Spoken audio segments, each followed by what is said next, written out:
These days, new standard legal expansions tend to feature a fair few legendary creatures for us to play around with in Commander, and Kamigawa, Neon Dynasty is no exception. There are 32 new legendary creatures in Neon Dynasty, and many of them look pretty sweet for Eth, but not all 5 of them are shrines, and you'd have to be very brave to make one of them your general. Let's have a look at the 10 best Neon Dynasty commanders for when we get our hands on the new set. Before starting the video, please subscribe this channel, for more awesome upcoming videos according to your interest only on what's best.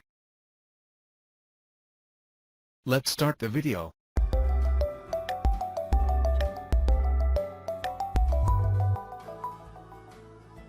Number 10. Light-Paws, Emperor's Voice. This card is an invitation to get very silly with auras. Light-Paws offers a repeatable tutor effect that will net you a bucket load of mana every turn you're able to activate it, and you can even play around the worst drawbacks of a Bogle-style deck with the auras you fetch up. Cast Indestructibility, and you can search out pariahs so Light-Paws can soak up the damage for you. Cast Timely Ward for a different source of indestructibility and you can fetch all that glitters and start going to town. Cast Spectral Ward, and not only are you left with an untouchable monster, you can also search up, well, just about anything. It might be a silly looking gimmick, but Light-Paws will be a lot of fun for aura aficionados, and very frustrating to play against.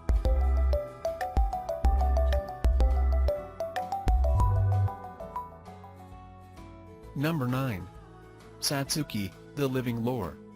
Now here is my kind of commander, one that gives you a very clear set of instructions as to how to build around it.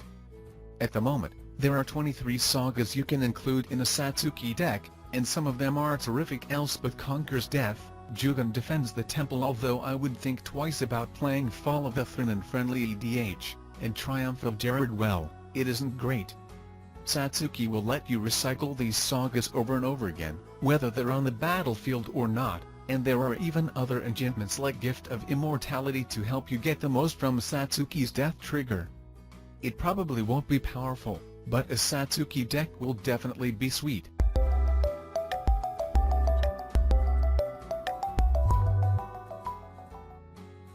Number 8. Hinata, Dawn Crowned. These days, Jeskai commanders get to do all sorts of weird and cool stuff, and Hinata is a commander I'd be very interested to see in action. It's a very narrow card. You more or less have to play Strive-style cards, but mana reduction is no joke.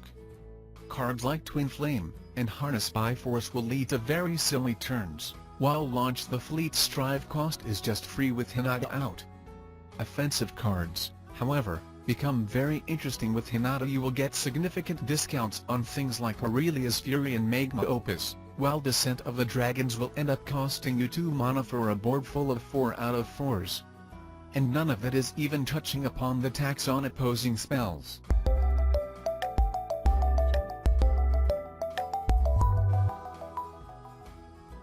Number 7. Greasefang, Okiba Boss. Frank Karsten recently pointed out a pretty wild combo with Greasefang.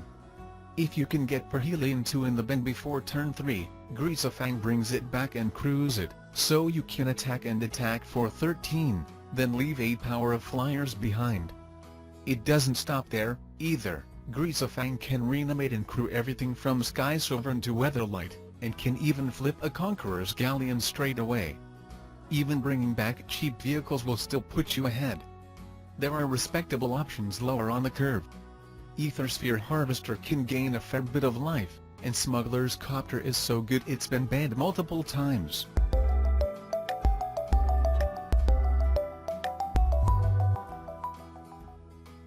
Number 6.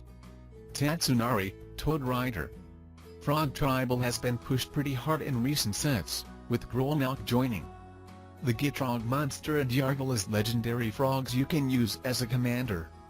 Now, however, there's no need to compromise on color identity, as Tatsunari will allow you access to the full range of Sultai cards and reward you for filling your deck with your favorite amphibians.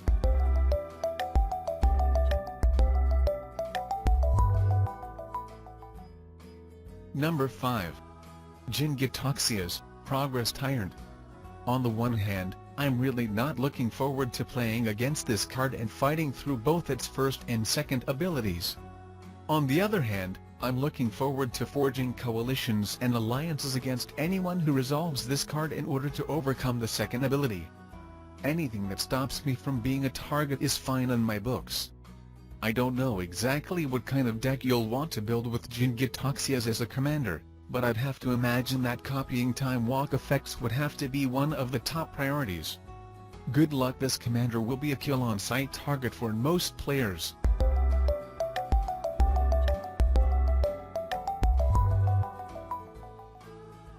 Number 4. Kodama of the West Tree. Most commander decks would probably want to play white as a matter of course, but Kodama of the West Tree is a powerful motivator to stay monocolored and restrict yourself to green. The payoff you get for connecting with multiple creatures with +1 out of +1 counters is bananas, and if you can assemble a token army and juice them up, then the trample ability is only going to help you deal the damage and get those triggers. I suppose you could also try a deck with equipment or auras, but I think the most successful Kodama of the West Tree decks will be built around counters.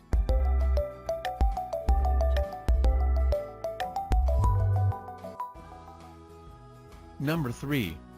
Atsushi, the Blazing Sky.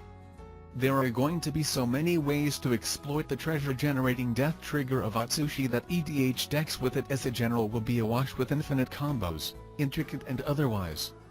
Ashnod's Altar plus Nim Death Mantle, for instance, gives you infinite mana and infinite death triggers or an instant win with Impact Tremors or Reckless Fury Weaver, and that's just the beginning.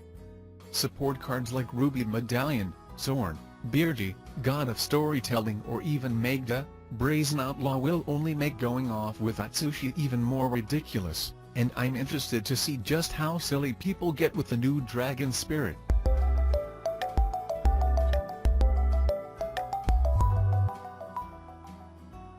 Number 2. Ishin, Two Heavens as One. Everyone loves a good Panharmonicon effect, and Ishin is a brand new take on doubling triggers. Croxa now makes all discard 2, Grave Titan makes 4 tokens, and even Sword of the Animist gets 2 lands rather than 1. The interaction I'm the most scared of, however, is with cards like Aurelia, the War Leader or Combat Celebrant. They get 3 combats a turn instead of just 2. Fervent Charge gives creatures +4 out of +4, if you find tribal synergies you can run Shared Animosity, and weirdest of all, your Marcus's Decree will also trigger twice on defense.